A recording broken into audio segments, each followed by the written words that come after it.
간다, 떠나간다, 십자가에 달려 죽어야 된다. 그것이 하나님의 뜻이다. 이제 너희는 나를 못 보게 될 것이다. 내가 가는 길을 너희들은 따라올 수 없다. 자꾸 이런 얘기를 하니까 걱정을 안 할 수가 없잖아요.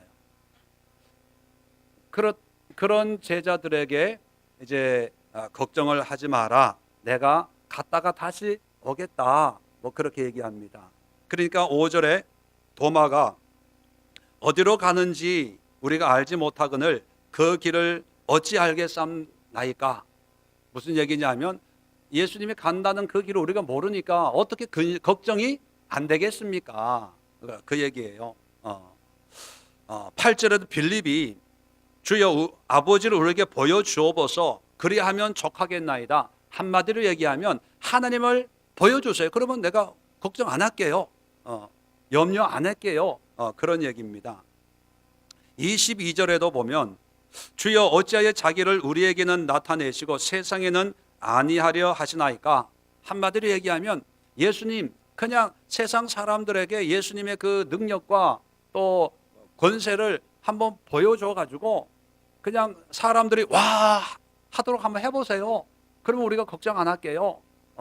자, 지금 제자들이 도마나 또 빌립이나 유다, 가룟 유다가 아닌 그 유다가 하는 이런 모습들은 일반적으로 이제 세상에서 추구하려고 하는 어떤 근심을 해결하려고 하는 방법이에요. 쉽게 얘기하면 물질 걱정이 있어요. 그러면 이 걱정을 해결할 수 있는 근심을 없애는 방법은 뭐만 해결되면 되는 거예요. 돈 문제만 해결되면은 집사님 근심하지 마세요. 하나님이 계시니 예수님이 계시니 예수님이 우리와 함께 하십니다. 예수님께서 집사님의 그 고통과 아픔을 다 알고 계시고 또 해결해 주시니까 근심하지 마세요. 이거 하고 집사님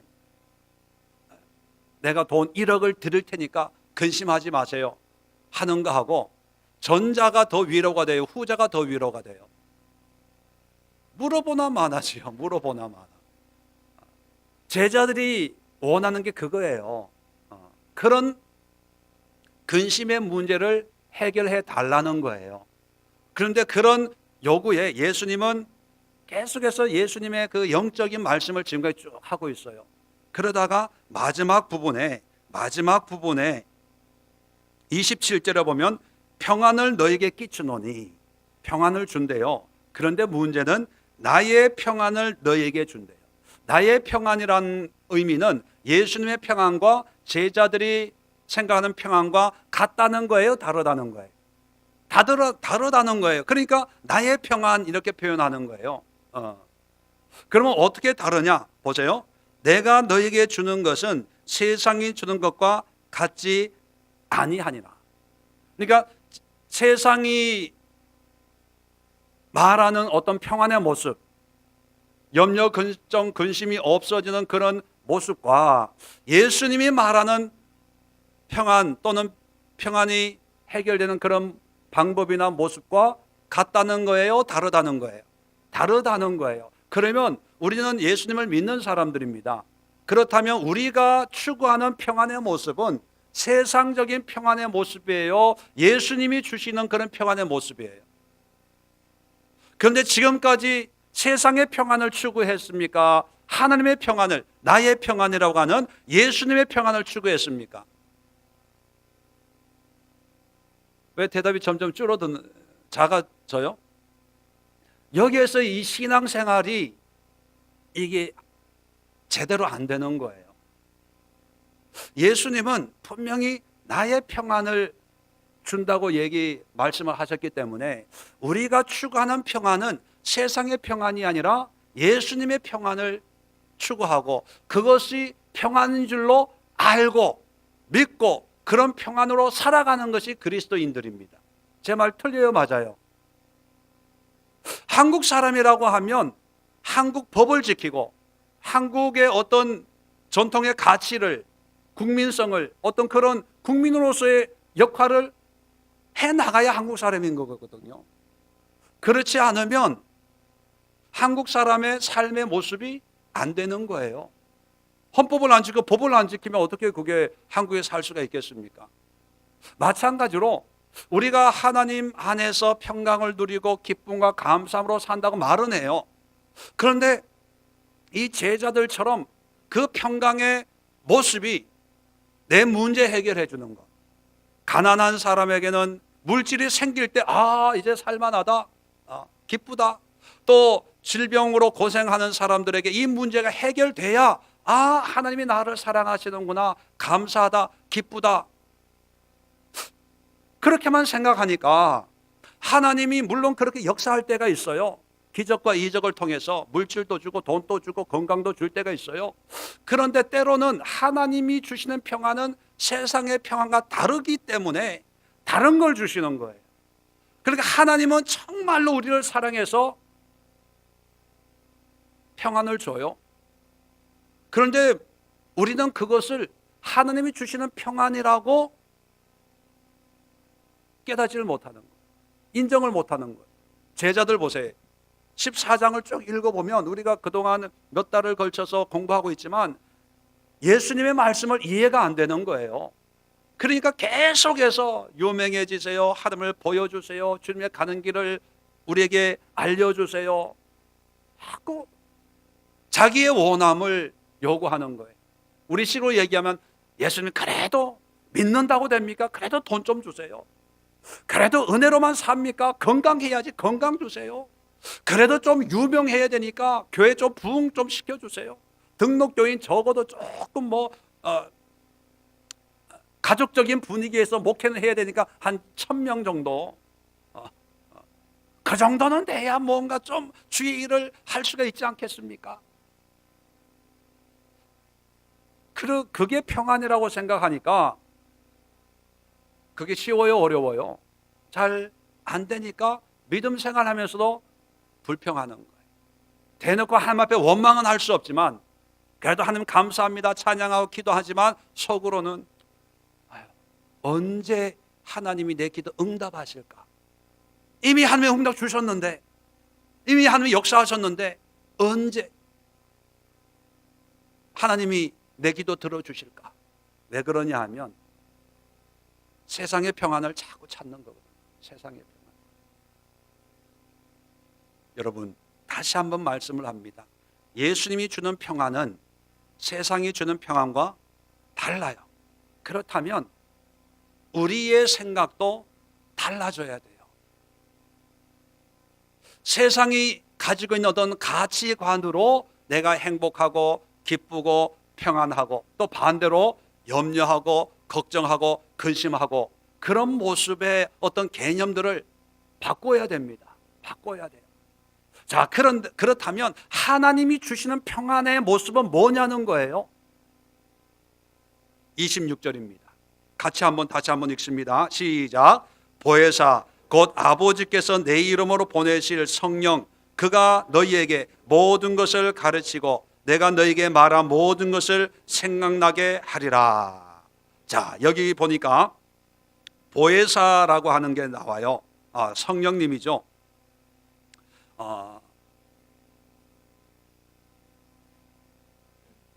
그 앞절에도 보면 앞절은 몇 절입니까?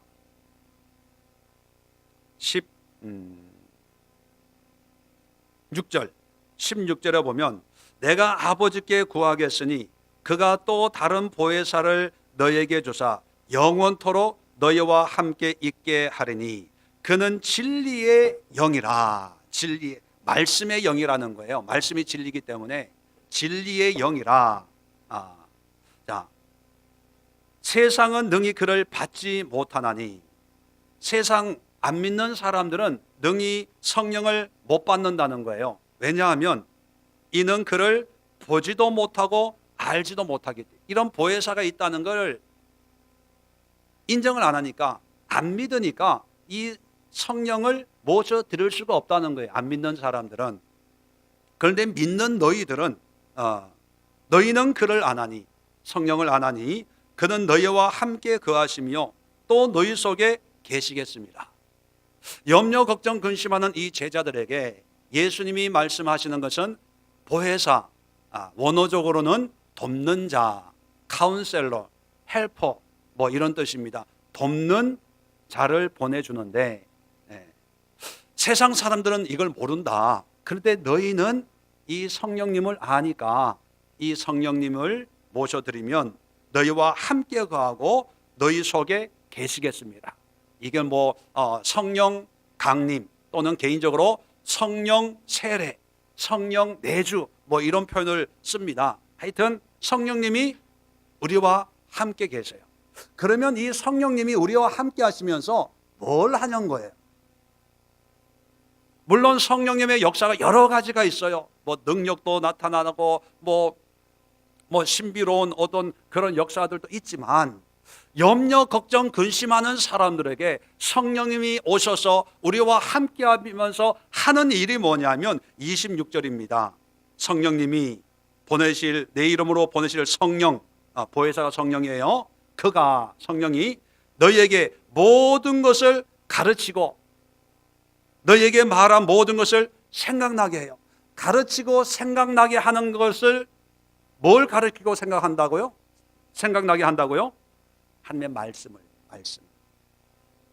어제는 우리가 성경을 봤어요. 성령의 감동으로 뭐가 돼요? 성경이 쓰여졌어요. 이 성령의 감동, 성령으로 충만한 보혜사신 성령께서 역사하시는 이 말씀이 우리를 교훈하고 책망하고 바르게 하고 의로 교육하는 역사를 한다는 거죠. 그 말씀과 이 말씀이 똑같은 거예요. 말씀을 우리에게 가르쳐요. 또 하나님의 말씀을 기억나게 해요. 왜 말씀을 가르치고 기억나게 합니까? 뭐 하기 위해서? 뭐 신령한 지식을 주기 위해서요? 아니에요. 염려, 걱정, 근심하지 않도록 하기 위해서. 지금 예수님이 이 보혜사 얘기를 하는 목적이 뭐냐면 근심하지 말라고 얘기하는, 근심하지 말라고, 염려하지 말라고 얘기하는 거죠. 그렇다면 하나님께서 염려 걱정하지 않도록 하기 위해서 성령을 우리에게 주셔서 그 성령이 어떤 역사를 우리에게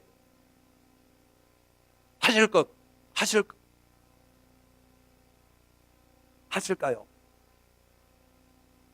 방언이 터지게 할까요? 뭐 신유의 역사가 일어나게, 그 기적이 일어나면 모든 염려 걱정 근심이 해소되는 그런 일이 일어날까요? 물론 그럴 수도 있지만 오늘 성경은 말씀을 깨닫는 거예요. 말씀. 우리에게 말씀은 성경 말씀입니다. 이 제자들에게 말씀은 예수님의 말씀일 수 있겠지만 우리에게는 이 말씀을 성령이 깨닫게 할 때, 하나님이 나를 위로하시구나. 그렇다면 나의 모든 염려 걱정 근심을 떨쳐버려야 되겠다. 자, 이게 정리가 되면 예를 하나 듭시다. 우리를 힘들게 하는, 두렵게 하는 것이 물질 문제가 아닙니까? 물질이 없어서 늘 걱정이에요. 2월 달까지 한 1,000만 원이 있어야 되는데 이 1,000만 원이 없어서 이제 기도를 하고 있어요. 그런데 예배 드리고 기도하면 기뻐하고 즐거워하고 그냥 은혜가 되는 거예요. 그래, 주일 예배 드리고 나면 이제 기뻐요. 그런데 집에 돌아가면 1,000만 원이 생각이 나서 이제 월요일까지, 화요일까지 지내도 이게 문제가 해결 안 되는 거예요. 그러면 또 염려, 걱정, 근심을 하는 거예요. 또 수요 예배 때 기도하고 금요 기도 예배 때 기도를 해요. 기도를 하는데 그래 또 기뻐요. 감사해요. 그런데 그 다음날 토요일 날 1,000만 원 갚아라는 전화를 받는 순간 그 기쁨과 감사는 온데간데 없고 또 염려, 걱정, 근심을 해요. 이게 반복이 되는 거죠. 이것은 믿는 사람이든 안 믿는 사람이든 거의 비슷할 거예요. 왜냐하면 궁극적으로 그런 신앙생활을 하는 분에게 있어서 이 문제가 해결되어서 하나님의 위로와 평강이 임하는 방법은 한 가지밖에 없을 거예요. 누군가가 돈을 빌려주든지 뭐 해결해 주든지 해가지고 이 1,000만 원의 문제가 해결되었을 때, 이제 다리 쭉 뻗고 잘 수 있겠다, 그렇게 생각을 하는 거죠. 왜? 환경의 문제가 해결되었으니까. 여러분, 이런 것은요, 불교에도 있어요. 천주교에도 있어요. 아마 이슬람에도 있고, 무당집에 가도 아마 이런 환경이 해결되면 이제는 걱정이 없어졌다라고 하는 이런 똑같은 게 있을 거예요. 그런데 기독교, 우리가 믿는 하나님 예수 그리스도를 믿는 이 기독교, 우리의 신앙은 다른 종교와는 다르다는 거예요. 다른 종교와는. 우리는 예수님이 주시는 평강으로 평강을 누릴 수 있어야 된다는 거예요. 그 예수님이 주신 평강이 뭐냐? 성령을 통해서 우리에게 주시는 말씀이에요. 말씀이 평강이다라는 것을 깨달아야 되고 알아야 되고, 그 말씀이 임했을 때 비록 1,000만 원의 물질의 문제는 여전히 있지만, 하나님이 나를 위로하시는구나, 나에게 평강을 주시는구나, 나를 평안하게 인도하시는 하나님의 은혜가 이거구나라고 깨닫고 고백하고 선포하는 그런 신앙의 모습이 되어져야 그게 신앙의 모습이에요. 여전히 우리에게는 문제는 여전히 있어요. 그 문제 속에서도 문제 때문에 해결받고 안 받고 때문에 걱정하고 염려하는 것이 아니고, 이건 별개의 문제예요. 하나님의 말씀이, 성령의 은혜가, 하나님의 위로하심이 나에게 있을 때 1,000만 원의 문제 속에서도 감사합니다, 하나님 고마워요, 이렇게 위로해 주셔서 오늘도 말씀으로 담대하게 살겠습니다 라고 하는 이런 고백이 되어져야 되는 거예요. 정리를 하면, 우리가 가지고 있는, 일반적으로 가지고 있는 평안의 모습, 염려, 걱정, 근심 없는 그런 모습이 일반적으로는 상황의 변화예요. 상황의 변화. 상황이 내가 원하는 대로 좋은 상황이 될 때 그것이 하나님이 해결해 주셨다라고 지금까지 생각했다면, 이것은 세상이 주는 평안이라는 거죠. 예수님이 주시는 평안을 우리가 깨달아야 되고 그것을 맛봐야 되는데, 그것을 맛볼 수 있는 방법이 하나님이 나에게 주신 성령을 통해서 하나님의 말씀을 기억나게 하고 생각나게 하고, 또 그것을 통해서 내가 깨닫고, 가르친다고 하시니까 내가 깨닫고 배우고, 하나님의 마음은 이거구나 라고 하는 것을 깨닫는 그 자체가 하나님이 나에게 주시는 평안이다, 이렇게 정리할 수가 있습니다. 자, 그렇다면 제가 얼굴 보니까, 여러분 얼굴 보니까 참 염려, 걱정, 근심이 많은 것 같아요. 나는 염려, 걱정 없습니다 라고 하는 분, 아멘. 지금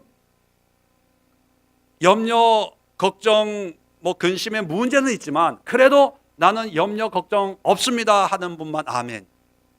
네, 왜요? 왜? 박집사님 왜? 하나님께 해 주실 거라고 믿고 평안한 게 아니고 안 해 주실 수도 있어요. 죄송하지만 하나님의 말씀이 나를 위로해 주십니다. 그것을 평안으로 여겨야 돼요. 그것을. 쉽지는 않지만 어떤 분들은 그래도 믿으면 하나님께서 내 문제도 해결해 주셔야지, 어떻게 문제 속에 그냥 기쁘다, 즐겁다, 감사하다, 그게 됩니까? 예, 물론 쉽지는 않겠지만 믿음이란 게 뭐예요? 믿음이란 게 환경으로만 평안과 염려와 걱정을 판단한다면 평생 한 번도 평안하게 살 날이 며칠이나 되겠습니까? 상황만 보면 우리가 며칠이나 다리 뻗고 참 행복하게 오늘도 지냈다, 그럴 날이 며칠이나 되겠습니까? 인생에 그런 날이 손에 꼽잖아요. 신혼여행 갔을 때 하고, 첫애 태어났을 때 하고, 남편이 뭐 맛있는 거 사주고 뭐 그럴 때 그 다음 나머지는 다 염려, 걱정, 근심이에요. 그런데 예수 믿으면서도 기쁘고 감사하게 살 수 있는 것은 뭐냐면 환경이 어떻게 되고 안 되고가 아니라 나에게 하나님의 말씀이 임하고 그 말씀에 정말 이게 하나님이구나, 이게 하나님의 뜻이구나, 하나님이 이렇게 나를 사랑하시고 인도하시는 거, 이걸 깨달으면요 날마다 기뻐할 수 있어요. 제가 미국에서 나올 때 정말 한국에 아는 분 한 분도 없었거든요. 환경을 보면 무엇을 해야 될지, 어디로 가서 뭘 해야 될지 모르는 거예요. 모르는 거예요. 그런데 하나 붙들고 지금 14, 15년을 한국 생활을 하고 있는데 2003년도에 나왔으니까 1월 달에 지금 15년째입니까? 16년째입니까? 횟수로. 결코 편안한 삶은 아니라고 생각하는 그런 삶을 살면서도 그래도 끝까지 붙잡은 게 하나님의 말씀이었어요. 그 말씀을 보면 그냥 기분이 좋은 거예요. 제 얼굴 보세요. 어디 뭐 그림자가 있나 얼굴에. 늘 웃는 얼굴 아닙니까? 늘 화평한 얼굴 아닙니까? 이해해 주세요. 제가 이렇게 얘기하는 이유가 있습니다. 40년 동안을 이렇게 생활하지 못해가지고 늙음하게 남아 좀 이렇게 긍정적으로 생각을 하자, 뭐 그렇게 생각하고 살고 있으니까 40년 동안 내가 너무 못생겼다고 생각을 했어요. 영성훈련 하신 분은 알겠지만 제가 학교 다니고 대학교 다닐 때 사진 한 장을 안 찍었어요. 사진 찍는 걸 제일 싫어했어요. 왜냐하면 내가 못생겼다고 생각을 했어요. 근데 나중에 보니까 은혜 받고 보니까 너무 잘생긴 거예요. 이런 얼굴을 내가 왜 그렇게 생각했지? 내가 내 눈을 의심하기 시작을 한 거예요. 거울 보면서. 그래서 좀 이렇게 오버하는 면이 있으니까 좀 이해를 해주시고, 환경이 좋아서가 아니라 상황이 좋아서가 아니라 제가 큰 교회에서 사역을 했는데 첫 달 사례비 50만 원이었어요. 50만 원. 50만 원 받고 어떻게 생활을 해요? 그래서 교회 옥탑방에서 누님 집에 이렇게 가방을 놓고 그것도 좀 그렇잖아요. 그래서 교회 옥탑방에서 살면서 50만 원 가지고 그래도 성경을 보면 막 가슴이 뜨거워지는 거. 말씀을 보면 그래 맞아 10년 동안 혼자 기도하면서 아무도, 그때는 교회 안에 사택이 있었잖아요. 거기서 예배 다 들으면 다 가요. 그러면 뭐 복작복작하다가 쭉 민물처럼 빠지면 갑자기 그게 또 그렇게 썰렁해져요. 난방 때도 춥더라고요, 그때는. 그러면 한숨이 나오는데 그래도 할 게 뭐가 있어요? 성경을 보면 맞아. 너무 답답해서 새벽 기도를 5시에 시작하면 나 12시 점심시간까지 기도를 하는 거예요. 어떤 때는 철야를 하는 거예요. 철야를. 위에 고촌에 있을 때 위에 노래방이 있었거든요. 낮에는 소리가 안 나지만 밤 늦으면 왜 소리가 크잖아요. 막 내 신세가 처량해지는 거예요. 하나님의 일을 한다고 하면서 이런데 세상 살면서 저렇게 술 한잔 먹고 저렇게 기분 좋게 노래하냐, 저렇게 노냐, 나는 뭐냐. 하나님을 믿는다고 하면서도 이렇게 한숨 푹푹 쉬는데 저 사람 하나님들도 모르는 저렇게 신나가지고 아싸 살리고 안 나오면 쳐들어간다 뭐 그러고 이게 뭐냐 이게. 에이 뭐 그러다가 또 성경을 보면요 맞아 막 눈물이 펑펑 나면서 하나님 막 두 손 들고 주여 이 민족을 살려주시고 이 세계를 구원해 주시고 주여 비록 물질로 선교는 못하지만 지교회 선교지에 교회는 못 세우지만 기도로 아프리카를 뭐 중국을, 러시아를, 동남아시아를 주여. 그걸 10년을 했어, 10년을. 그래서 저는요, 뭐 교회가 커지는 거, 뭐 물질이 많아지는 거, 뭐 유명해지는 거, 뭐 이런 거가 별로 그게 위안이 안 돼요. 조금은 될 수 있지만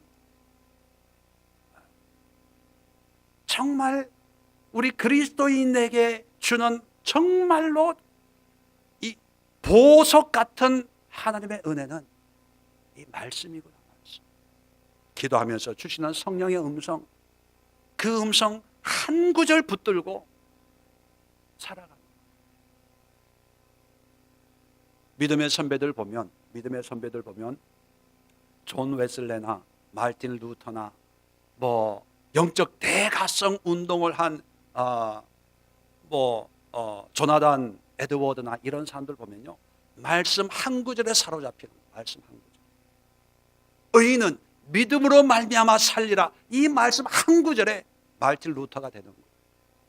세계는 나의 교구다, 존 웨슬레. 이 하나님의 성령의 음성, 이 말씀 한 구절에 사로잡혀서 세계의 역사를 바꾸는 거예요. 조나단 에드워드 같은 사람은 하나님의 불같은 심판에 그 말씀에 사로잡혀서 가는 곳곳마다 하나님의 진노의 말씀을 선포했을 때 미국의 영적 대각성 운동이 일어납니다. 여러분, 우리 그리스도인들이 사로잡혀야 될 게 하나님의 말씀이에요. 이 말씀을 위해서 성령이 오신 거예요. 사도행전의 2장에 보면 성령이 임해요. 방언이 터져요. 그리고 나서 베드로가 설교하는데 설교 내용을 보십시오. 뭘 증거합니까? 예수님을 증거하는 거예요. 예수님이 행하신 그 모든 말씀을 증거하는 거예요. 그런데 우리는 그런 상황이 되면 뭘 증거하는지 아세요? 방언 받아야 돼, 방언. 입신 해봐야 돼, 입신. 성령 받아야 돼, 성령. 불같은 성령 받아야 돼. 그것만 얘기해요. 왜? 그게 감동적이니까. 그런데 성령이 그렇게 역사하신 목적은 뭐냐면 오늘 말씀처럼 말씀을 깨닫게 하기 위해서, 기억나고 생각하기 위해서, 그 성령 체험하고 베드로와 사도들은 가는 곳곳마다 말씀만 정하는 거예요. 말씀만. 우리 같으면 은혜 체험한 경험 전했을 거예요. 간증하고 다녔을 거예요. 야, 그때 몇인지 알아? 그때 막 기도하는데 막 성령이 확 해가지고 말이 꼬이면서 랄랄랄랄라 하는데 그게 방언이야. 자, 따라합시다. 랄랄랄랄라 막 돌아다니면서 방언 준다고 난리가 날 거예요. 내 말 맞아요, 틀려요? 은사 집회 다 그렇잖아요. 보기엔 이래도 저도 기도원의 주 강사였어요. 이래 봬도. 그런데 그렇게 설교 안 하니까 그만두라 그러더라고요. 막 복수 차가지고 있는 이런 분들한테 뭐 고침 받고 싶어 하냐고. 예수님만 만나면 되는데, 예수님만 만나면 그냥 오늘 죽어도 천당 가는데 뭐 살라고 그러냐고.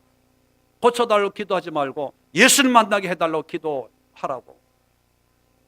뭐 헌금 많이 기도원에 바치려고 그러냐고. 여러분의 삶을, 믿음을 바치라고 하니까 원장이 이제 됐다고. 누구죠? 김문훈 목사님 아시죠? 김문훈 목사님하고 저하고 목요 강사였어요.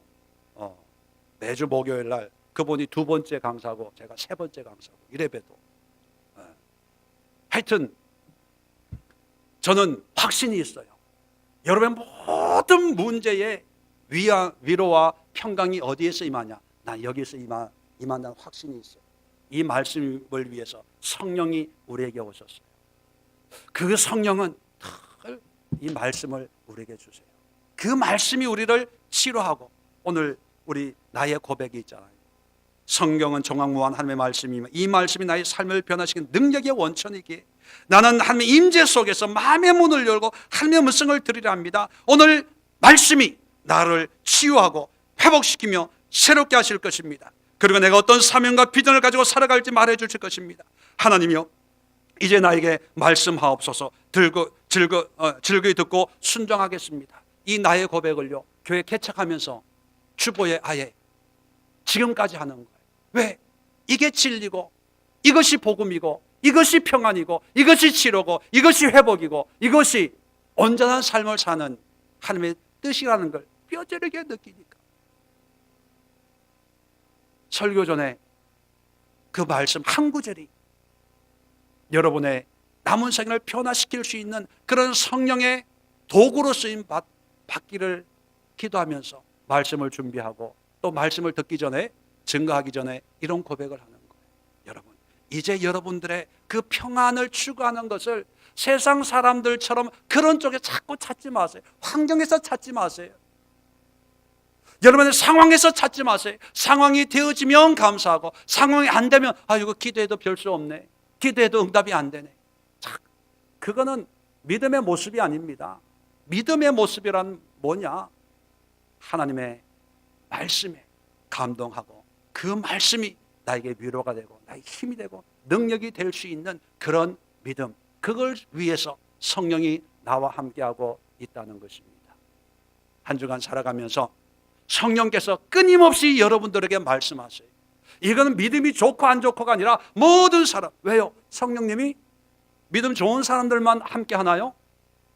모든 사람들에게 성령이 함께 하세요. 그러면 성령님은요, 눈높이로, 만약에 나와 함께하는 성령님은 나에게 말씀할 때 내 수준으로 말씀하세요.